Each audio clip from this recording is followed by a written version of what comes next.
Good afternoon, everyone. We're back again to break down another MLB slate. But before we get into that, we're just going to give a quick rundown of what happened yesterday. So, Justin, what did you take away from yesterday? Tyler Rogers is banned or whatever the hell his name is. Trevor Um, Rogers. Trevor, same thing. It kind of looked promising just because he was pitching well.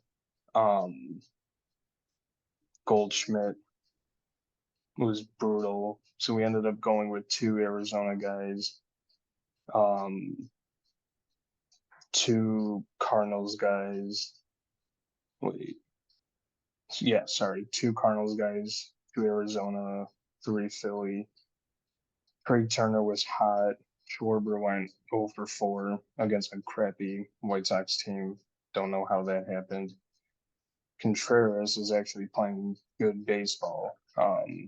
Chuck, Tommy Edman just smashed. Um, I don't really have much else to say. It was just kind of overall kind of a bad slate. Yeah, I mean, we ended up, like you said, with that 3-3-2 stack. We got to the cards, but we didn't get to enough and the right pieces. So, Goldie let us down with a three piece while Edmund had 60 at like 30% ownership. And we were trying to get leverage with Turner because he was also in a great spot. He ended up having 40. But when you have 40 from Trey Turner, but you get 60 from like min price Edmund, you're not really gaining any spots there. So that kind of stung. Pitching sucked. The high scoring pitcher was Martinez at like 7-4. He had 49. I wasn't playing him. Oviedo and Coors wasn't going to get to him. Justin Steele was fine, but like I said, I wasn't paying 11-3 for him. I mean, he did provide that safe floor that you wanted on that slate.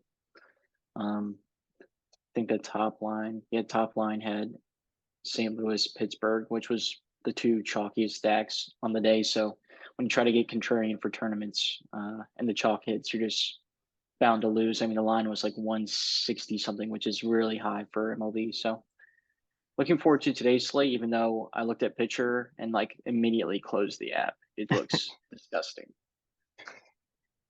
I guess we'll just get into pitching and get this over with before I throw up. So Kodai Senga is 11K, kind of rightfully so. He's been killing it. But of course, one time we play him, he plays the A's and gets pulled early because blowout. Um, Michael Waka is projected as a second best. Actually, you know what? I'm just gonna share it real quick. So this is what it's showing right now. Over here is the ownership, obviously. So saying is projected for 12. Two guys that I like are Waka and Strom. They have 9 or 10% over ownership. Seems like a lot of people like Sean Manaya. I believe I'm saying that right. And then there's Ronzi Contreras guy at 28. I mean, these prices, it kind of makes sense. Manaya, I don't really agree with. Contreras, I kind of see it just playing Cincy, but who are you thinking? Because I'm kind of all over the place. I mean, yeah, it's really disgusting. I mean, if Runzi's going to take the most ownership today, I'm definitely not playing him at 7,300 against the Reds, who I think are sneakily in play, not a top priority, but they're like third or fourth on my stack list right now. Um, Manaya, he hasn't looked good to me in like 2 years, probably. But he can go six if he's limiting the damage, but the Mets, they can drop like 7 runs an inning if they really are on. So probably not on him. Waka's fine. Uh, I think I like Italian just for the K upside against the Dodgers. We know that back end of the order can really strike out pretty well, and we know he can go at least five at 73. Well, no, 7,800. That's a fair price tag for him. Again, Senga is way overpriced, just like uh, Steele was yesterday, but he could give you that high floor of like 30. But I don't see him past like 40 anything. Um, I don't think any of the pitchers are really going to go over 40 today, honestly. I'm gonna check Senga's projection real quick. Let me find it. So I think it was like his first two starts, he got over 40. He's projected for 30. Yeah, Is that that's right? probably Yeah, because they can't really project the win in and the quality start and whatever, right. So I guess he would be one just based off. I mean, there's a 2K price gap between him and the next pitcher, so he's probably still one. Italian two, Waka three, Contreras four, but I'm not gonna play him if he's 30% owned. That's ridiculous. No, I agree. Something about Waka is standing out to me just because it's a favorable matchup. Strom at 9K for $300 more than Waka seems a little intriguing. Just playing Colorado, those are like my top two.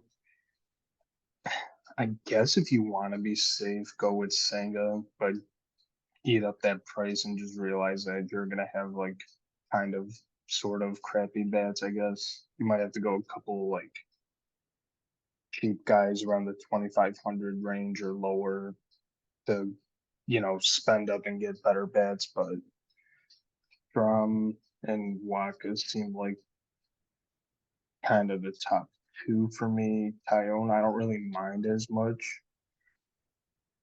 It kind of just depends. Like the Dodgers can just explode out of nowhere. That's just how they are. Tyone's projected for 3% ownership, so that's something a little different.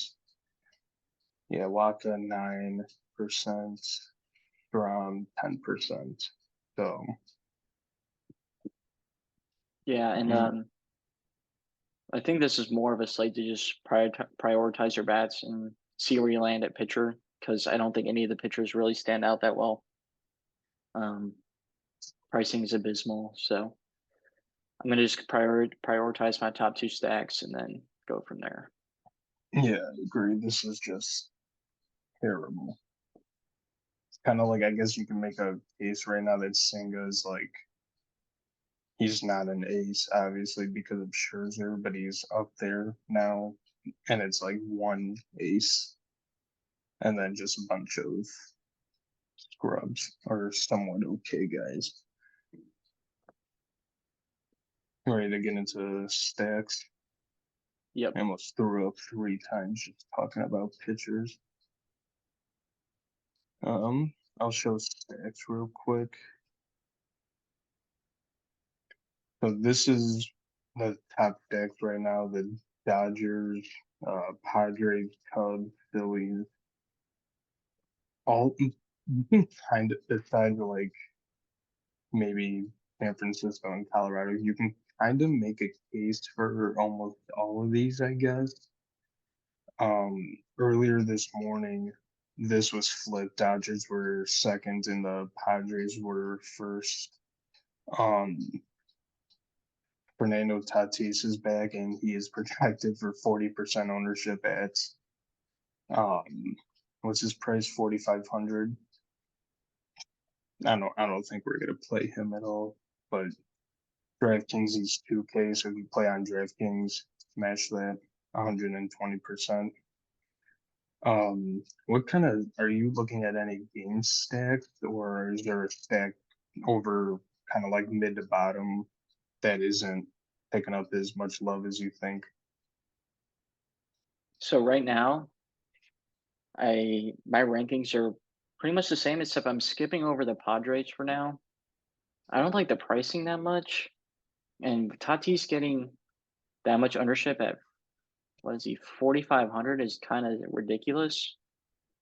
In his first game back, Trey Turner is $1,000 cheaper, and I think they're comparable talents. I would think. So I'd rather just play Trey Turner for 1,000 cheaper. Um, I like Philly mini stacks here with Trey and Schwarber's way too cheap. He should be 4K at least, and he's 3,100. He's going to be like 30% owned. Um, Pittsburgh is fine, and I like a game stack of the Dodgers Cubs game. I think that'll probably be my priority, and then maybe fitting in those Phillies. See where the pricing ends up because the Cubs aren't that expensive, and the Dodgers bats I like. Like Outman's like 3,200, Martinez is like 3,200. I just like these Dodgers bats a lot, and then the Cubs make a lot of sense. So I think a game stack makes a lot of sense here. I agree. I'm just showing the ownership right now, and obviously you can change just Tatis at 4,500 for 40%. That's just insane to me. But hold on, let me load this back up. So I agree with everything with the game stack. San Diego, I still kind of like a little bit. I do agree with the Trey Turner scenario. He's $1,000 cheaper. I mean, he's a good play no matter what. Pittsburgh kind of stands out a little bit. You know, Reynolds is projecting out pretty well, and obviously you kind of have to wait for the you gotta wait for the actual lineups to drop, but Reynolds looks pretty good. Let me see what Better Tool is saying for Pittsburgh. If there's any other real bets that stand out. Rodolfo Castro, not a bad play, and he's 2,300, so that's not a bad play either. Nothing else really stands out. I mean, you know, Dodgers, Cubs game stack looks good. Mix in a couple Philly bats. Mix in a couple Pittsburgh bats. I mean, does anything else stand out to you? Because those are like the only like four I can really think of. I mean, if you're not looking at Stochastic and you look at Ballpark Pal, the Reds are popping a little bit, and they're obviously super cheap. So if you want some Reds, sure, and you're gonna get good leverage against the chalkiest pitcher on the slate, at least projected right now. So I guess you can go the Reds probably fifth in priority for stacks. But that's probably where I cut it off. So those Yes. top four, and then the Reds, and then that's probably it for a single entry at least. All right. You ready to do home run calls? Yep.